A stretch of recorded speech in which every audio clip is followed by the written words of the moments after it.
G'day folks, this is Murray calling from the vegetable patch, update number 5. It's now February the 10th and we are in full swing, as you can probably see over the back here. I've got these 2 rows of Roma tomatoes coming on. They were planted just before Christmas and as you can see they're coming up quite nicely. They're a Roma tomato called Empress.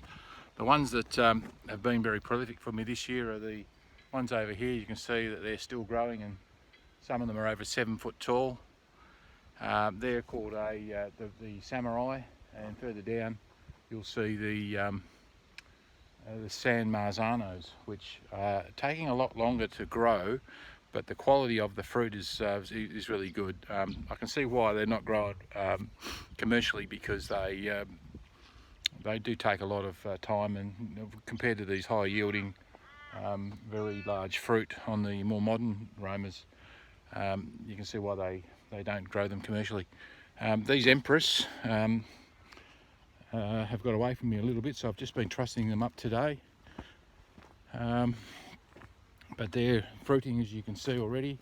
None ripe just yet, but the idea was to have these ones over yonder coming to an end. Having said that, they're indeterminate, so they'll just keep growing until the cold weather sets in.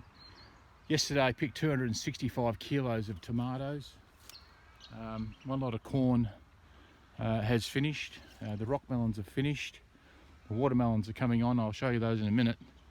I've got another crop of corn over yonder. They are coming on, but what I'm having a lot of trouble with is rabbits, believe it or not. As you can see down here, I've got one lot of beans growing quite nicely here, but as you can see all the way along here, the rabbits have just chewed them off at the ground.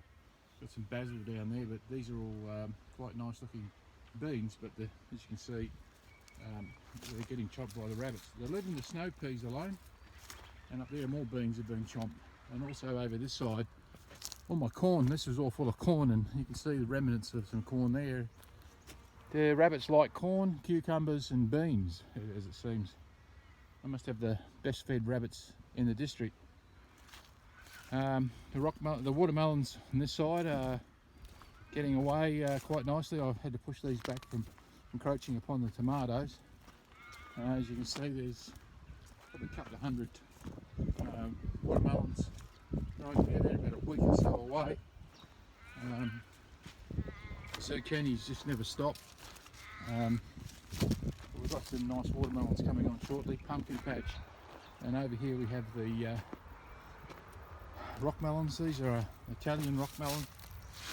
As you can see, they're going quite yellow. They're not far off being picked, so look for those.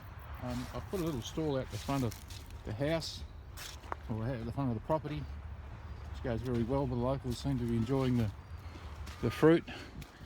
As you can see, it's because it's very hot in here. It's 40-degree days. It gets very hot in these rows. And I've a new appreciation for those people who in the past, the Italians and the Vietnamese, who have grown tomatoes, because it's pretty darn hard work getting up in here on a hot day. It's now midday. It's only a mild day today, 34. We were out here last week, it was 41. Probably even hotter and humider in amongst all this.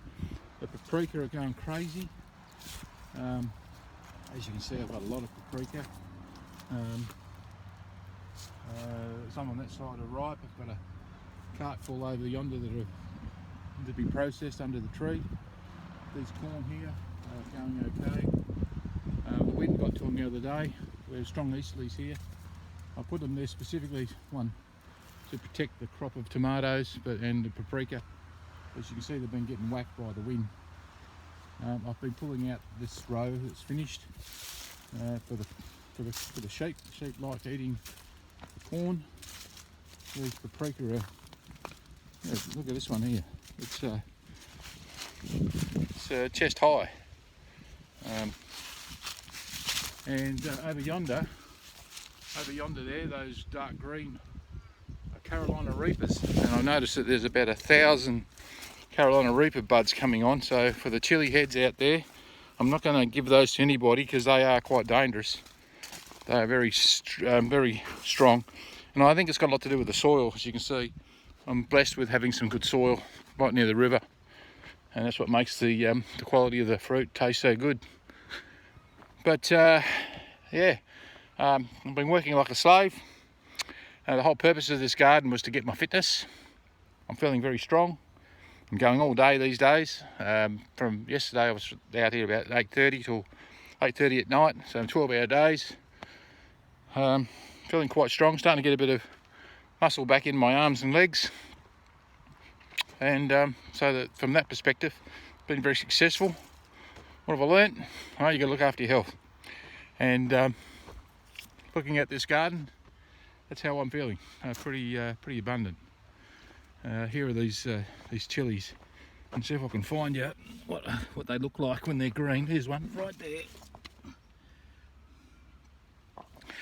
And that's about me. Done for the last update. Cheers.